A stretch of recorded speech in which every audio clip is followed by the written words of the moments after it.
Hello বন্ধুরা, কেমন আছো? আশা করি খুব ভালো আছো। আর মধুমিতা চ্যানেলে তোমাদের স্বাগত। আর দেখো, আমি তেল বসিয়েছি হাঁড়িতে, আর 2 পিস আমি তেজপাতা দিচ্ছি তেলের ওপরে। আর তেলটা প্রচণ্ড গরম হয়ে গেছে। ওতে আমি দিচ্ছি পেঁয়াজ কুচি। পেঁয়াজ কুচি দিয়ে নিলাম, একটু বেশি করে পেঁয়াজ দিলাম। পেঁয়াজটা দিয়ে মারিয়ে নিচ্ছি এইভাবে। আজকে চলে আসছি, আমি মাংস রান্না করব আলু দিয়ে। পেঁয়াজটা এইভাবে দিয়ে নিচ্ছি। পেঁয়াজটা আমার লাল হয়ে গেছে, দেখছো।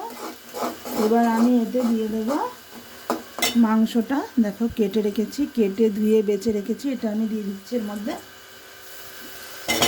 পেঁয়াজটা লাল হয়ে যাওয়ার পরে এটা দিয়ে দিলাম।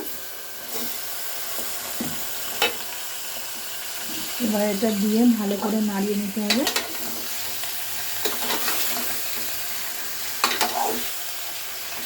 নাড়িয়ে নিলাম।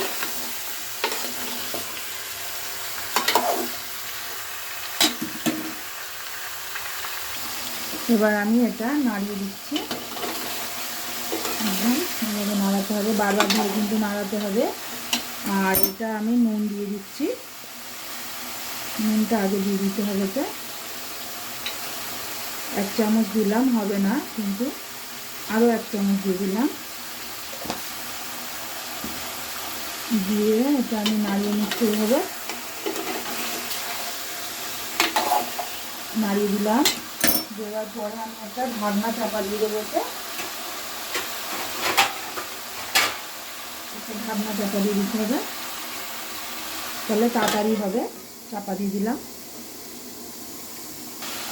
এবার আমি নুন দেওয়ার পরে মোটামুটি দেখো কীরকম তেল বেরোচ্ছে। এবার আমি এটা দিয়ে দেবো। এটা মশলা করে রেখেছি, তোমাদের দেখিয়ে দিই। এটা হলো আদা, রসুন, জিরে, লঙ্কা, মরিচ সব রকম আছে। এটা আমি দিয়ে দিচ্ছি এর মধ্যে। মশলাটা দিতে হবে। এবার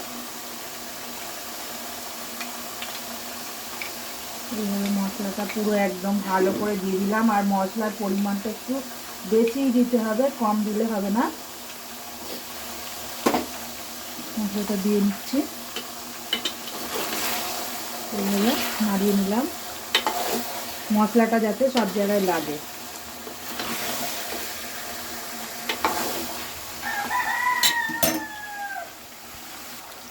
এবার মশলা দেওয়ার পরে এভাবে নাড়িয়ে নিচ্ছি খুব ভালো করে। আর এতে একটু তলায় লেগে যাচ্ছে, একটু সামান্য জল দিতে হবে। আমি জলটা দিয়ে নিলাম। এতে এভাবে অল্প একটুখানি সামান্য জল দিলাম, দিয়ে নাড়িয়ে নিচ্ছি আমি। আর এতে আমি এখনো হলুদ দিইনি, হলুদটাও দিয়ে নেব। হলুদটা দিয়ে নিই।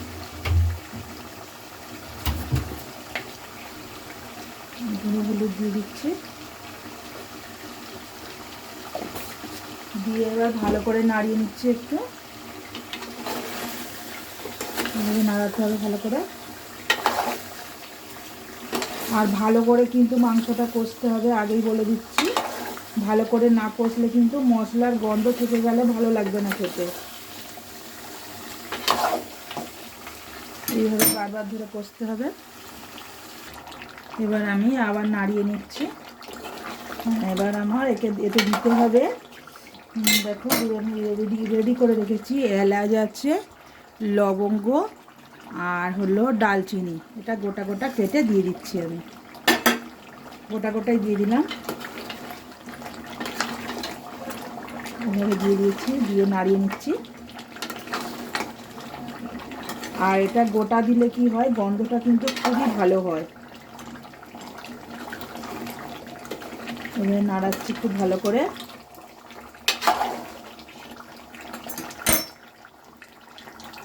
এবার আমি একটা তলায় লেগে যাচ্ছে কিন্তু এবার মশলাটা।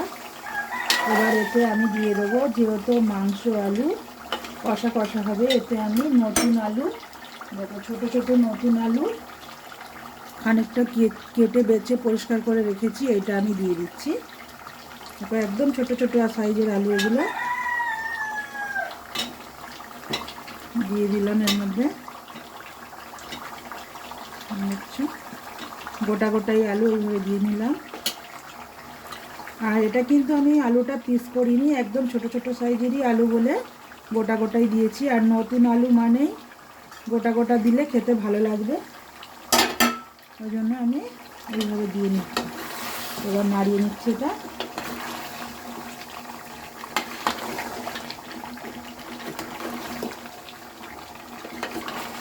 এটা দিয়েও কিন্তু খুব ভালো করে কষতে হবে, আগেই বলছি। এইভাবে নাড়িয়ে নিতে হবে বারবার ধরে। একটা ঢাকনা চাপা দিয়েছিলাম, ঢাকনাটা খুলে নিচ্ছি আমি। খুলে এবার নাড়িয়ে নিই এটা। একদম মানে কষা কষা হয়ে যাচ্ছে আস্তে আস্তে। এইভাবে একদম হাঁড়িটা ভর্তি হয়ে গেছে। আর খুব ভালো করে কিন্তু কষতে হবে, আগেই বলছি যে আলু দেওয়ার পরে খুব ভালো করে কষতে হবে, খুব ভালো করে, মানে কষতে কষতেই সেদ্ধ হয়ে যাবে। এইভাবে নাড়ছি বারবার ধরে, একদম তলায় লেগে যাচ্ছে। দরকার পড়লে একটু জলও দিতে হবে এতে, একটু সামান্য আমি জল দিয়ে নিচ্ছি। এবার আমি এটা চাপা দিয়ে দেবো, আবার ঢাকনাটা চাপা দিয়ে নিলাম। আবার হলো আমি এইভাবে নাড়ছি, দেখো একদম পুরো কষা কষা হয়ে এসেছে, প্রায় আলুটাও সেদ্ধ হয়ে গেছে, আলুটা পুরো সেদ্ধ হয়ে গেছে। আর একদম এইভাবেই নাড়তে হবে, বারবার ধরে নাড়তে হবে যাতে তলায় লেগে না যায়, কিন্তু এইভাবে নাড়তে হবে। হয়ে গেল এইভাবে কষতে কষতে, একদম দেখো মাংসটাও নরম হয়ে গেছে।